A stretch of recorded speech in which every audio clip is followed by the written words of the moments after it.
Are you ready to live a more meaningful and passionate life? Through the principles of heart living, you'll delve into new theories, discover life wisdom, and achieve greater balance. Become inspired. Tune in to Dr. Cynthia Bischoff, international life coach and practitioner who's helped thousands transform their lives. Part of the Dream Vision 7 radio network, Heart Living with Dr. Cynthia Bischoff will lead you on a remarkable journey of the heart. Welcome to the Heart Living with Dr. Cynthia Bischoff show.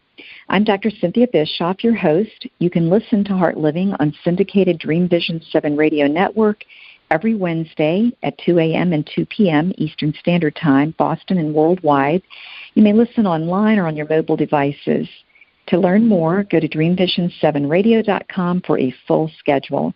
Dream Vision 7 Radio Network is the media partner for Omega Institute. Greetings. Welcome to our show, and our show today is about the power of the heart. We'll discuss what is considered by researchers to be a specific consciousness that's associated with the heart itself. And this consciousness is really referred to, you could say, as a certain power and intelligence that the heart actually holds. So, it's my own vision that I had in 1998 in Bosnia, and my understanding of the heart through research from that vision that led me to create what I have called Heart Living. And Heart Living is a business that I trademarked about 10 years ago, but started 21 years ago, that involves life coaching and energy sessions and teaching of seminars of a method that I refer to really as leading from your heart.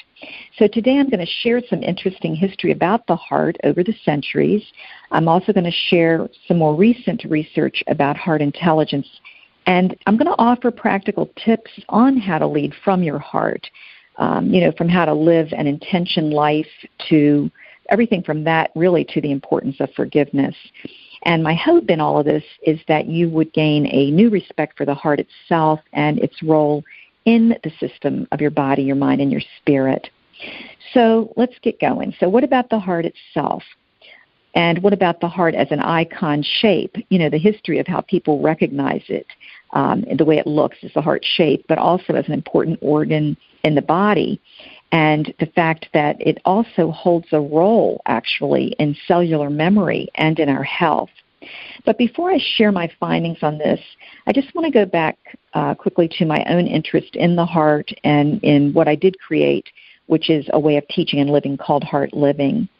At my website, and my website is heartliving.com, I mentioned that an incredible experience changed my life, and this occurred in Bosnia in 1997. And I had decided, at that time I was working at a university, crazy job, and decided to take a trip, really, with a group of individuals to Bosnia. Now, when I got there, I went with 30 Americans, but when I got to Bosnia, there were over 8,000 individuals who had gathered, and we had all decided to gather there to pray for world peace. And during that prayer vigil, I had a vision of an old woman who was dressed in a cloak. Now, I couldn't see her face at all, but I saw this cloak that was open in the front, and she had a multi-layered heart. And from her heart, the image was that there were many people leaping. So it was really a breathtaking image that, honestly, at that time, caused me to completely redirect my life. I mean, the work I was doing at the university, and I had worked at 3 universities. I was both teacher and administrator, and also just redirect the contribution that I felt I was making in the world. But as a result of this image, and particularly the concept of the heart, I decided, after lots of meditation, to create a concept that I decided to call Heart Living. And, of course, that's after which this radio show is named. But for me, Heart Living was a way of living that was directed by what I was calling heart consciousness, like a heart intelligence. And, by the way, it's based on the idea, this idea of heart consciousness, it's based on the idea that the heart does have a unique intelligence unto itself. It's not about living from an emotional stance or anything like that, but it's considered to be living from a form of heart intelligence. So as I focused on this way of living and understanding life, I created tools for this work called Leading from the Heart, and I also studied the origin of the heart throughout history. And I started, when I got back from Bosnia, I literally spent a year continuing to work at the university, but I spent a year meditating and deciding what is the meaning of this image that I, had during this powerful, actually, prayer vigil. And a few ideas came from material that I had collected as I was Googling all about the heart. So this is, again, what I'm going to share today. Now, I found early on that philosophers and writers throughout history had considered the heart, to hold a prominent role in a person's life. You may be familiar with the novel The Little Prince. It's, one of the French author's most famous quotes in that novel that I love, and it was, "It's only with the heart that one can see rightly. What is essential is invisible to the eye." Isn't that beautiful? So it's only with the heart that one can see rightly. What is essential is invisible to the eye. So, it's like having a vision from the heart. Now, languages in all cultures contain phrases and statements, placing the heart as important and really as essential to our connection to life. When people are sincere, you could say, about their engagement with something, they'll often make statements like, their heart's in the right place, or they're doing it with all their heart. And another common phrase is, if your heart's not in it, you're not either. You've probably heard that before. And even if some of these are familiar to you, and I'm sure you could think of many more that suggest that the heart's important to the person's body, mind, and soul, just focusing on the heart was really what I tried to do. Now, I've mentioned before on different shows that I teach in Japan. And in fact, I'm going to be going there again in June this year for my 21st trip to teach in Japan, and I go for 1 month. I love Japan, love the teaching, love the concepts, and all the body, mind, spirit work that I do there. But what I found is that, or at least what I found incredibly intriguing really in Asian culture, is that it's believed that your body is a palace. Each of us has a body that's a palace, and that our heart is the emperor of our palace. I just love that, that image. Now, all the organs in the body are considered to be lieutenants to the heart. So if an organ is problematic or there's symptoms, then it's believed the entire body's system should be looked at closely. So, for example, let's say the gallbladder is acting up. Well, the gallbladder in Asian medicine is considered the first lieutenant to the heart. So if the gallbladder is acting up, then the question that they would ask you would be, what are you not allowing yourself to feel in your heart?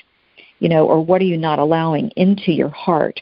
So every organ contains what they would consider to be is a center for certain emotions within the body, mind and spirit, and also housing cellular memory.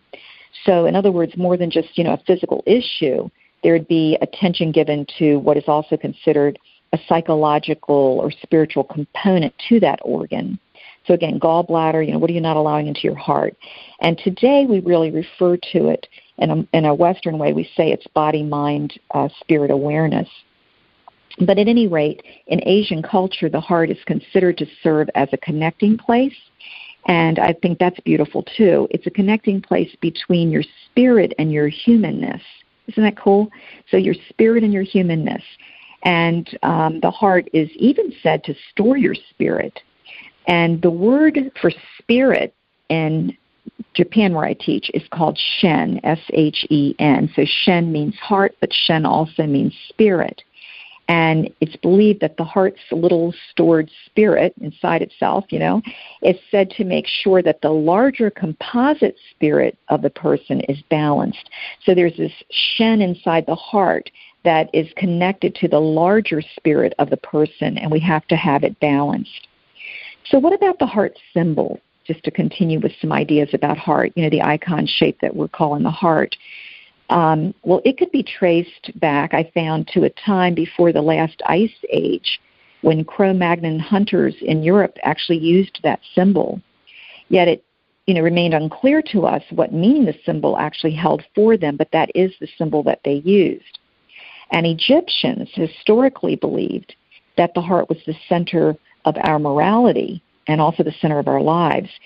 So in Egyptian mythology, there's this wonderful I guess you could say, myth or sort of lesson that after a person dies, according to the Egyptian legend, the heart is taken to the goddess of justice, where it's weighed against the weight of a feather. That has always been so powerful to me, the image of that. But it's, the heart is weighed against the weight of a feather.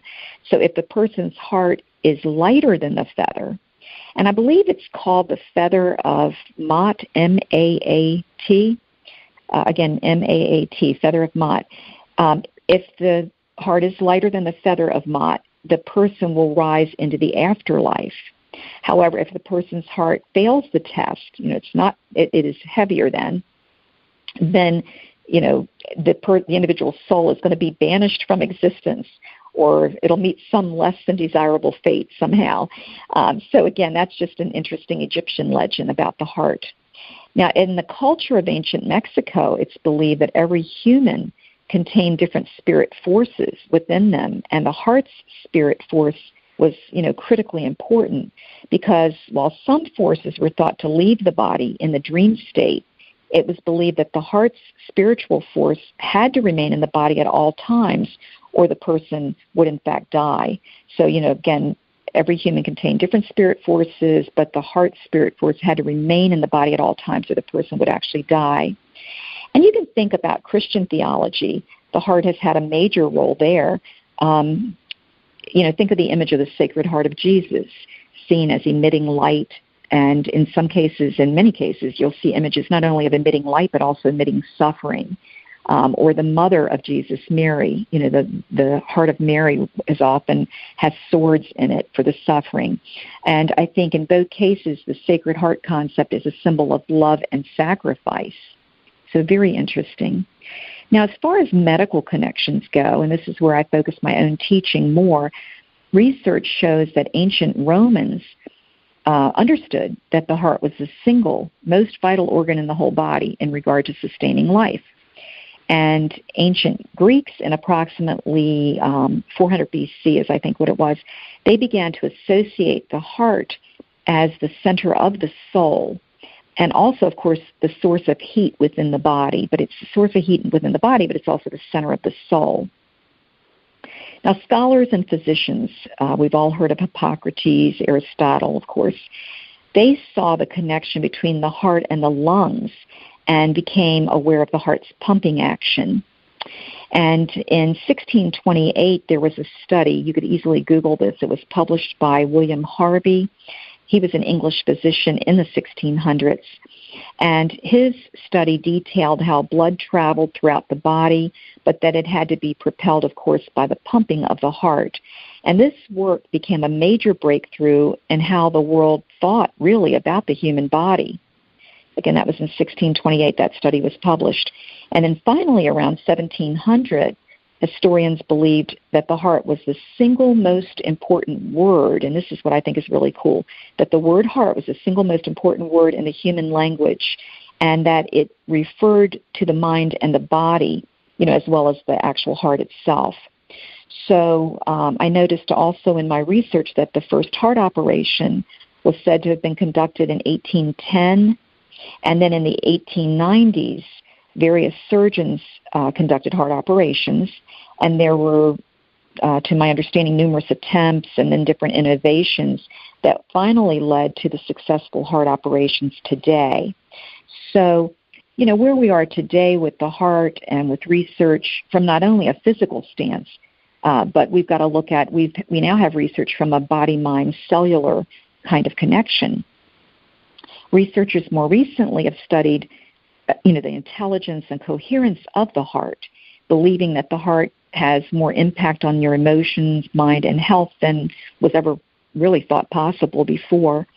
And this was extremely important to me in my findings after my vision in Bosnia, because that supported my concepts of what eventually became my heart living.